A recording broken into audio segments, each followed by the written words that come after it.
muito obrigado do Venâncio, Amanda, Camilo, Júnior, Mariela, Carlinhos, Marílio, Bruno, um abraço a vocês aí. Vem ela, Maiara Fernandes, a cidade é Piraju, Animal São Walkmoon, ela vem representando a Federal Country. É Maiara Fernandes em terceiro lugar, defende 14,073.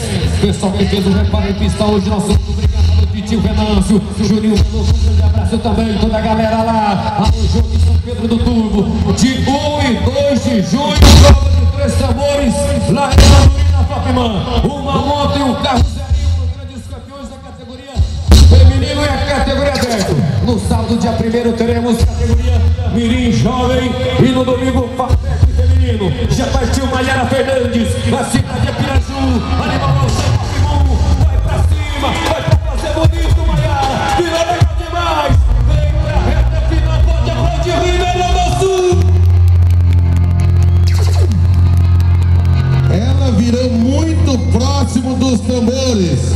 Ela acaba de assumir a liderança momentânea da competição, fez o menor tempo até agora, 14 segundos, 231 milésimos. Parabéns, Silvio Carreira, também dos grandes treinadores.